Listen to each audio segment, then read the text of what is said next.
former Chelsea midfielder Ruben Loftus-Cheek has been called up to the England squad for the forthcoming World Cup qualifiers against Andorra and Serbia, Sky Sports News understands.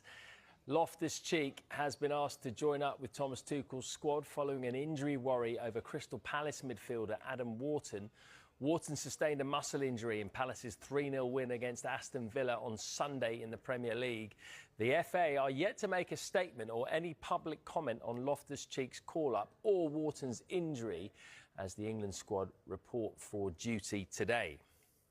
Yesterday, a deal collapsed for Chelsea. Two deals collapsed for Chelsea. One in Premier League, and this with Tyreke George. Tyreke George has been a target for Red Bull Leipzig. Tyreke George has been a target for Roma. Both clubs have been pursuing this possibility. I can reveal to you that Tyreke George at some point was also an option to be included in the conversations between Chelsea and Man United for Alejandro Garnacho. It was end of June when Tyreke George was one of the names discussed between Man United and Chelsea.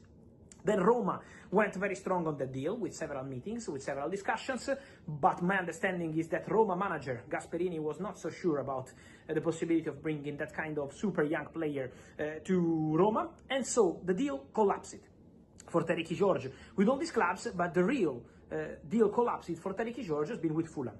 Because Fulham entered the race on deadline day in the afternoon. They signed Samu Chukwueze, they signed Kevin from Shakhtar, but they wanted to add a talent, an opportunity on the market. And that player was Tyreke George. Well, everything was agreed with Chelsea.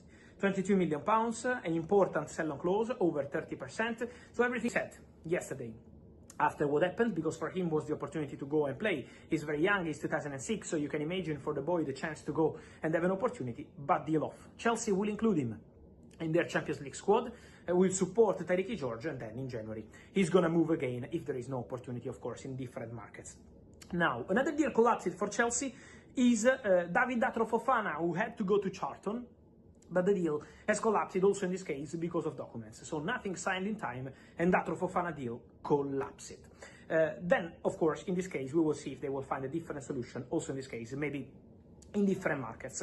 The story for Chelsea about deals collapsing has been with Nico Jackson. But guys, the reality is that the Nico Jackson deal never really collapsed. The Nico Jackson deal was on hold.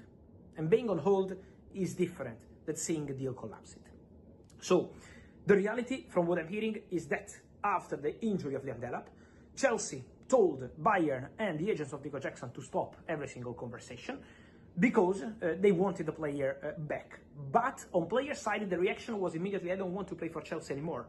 With maximum respect from Nico Jackson, because he maintains a good relationship with Chelsea, but he feels that everything was broken between them, on a sporting point of view. So he wanted to play for Bayern. It was the opportunity he really wanted. And so this is why the deal was on hold, but not off. A deal is off if the player is returning, and the negotiation stopped. In that case, the negotiation always continued to Bayern. So at the end, they found a solution. Chelsea had what they wanted, because they have, from 15, is a 16.5 low fee for Nicolas Jackson, a record. Also, the player has what he wanted, to play for Bayern, and Bayern had what they wanted, Nicolas Jackson. Also, remember that the deal changed also in terms of buy clause, because there is an element of obligation that could be triggered in case of certain conditions linked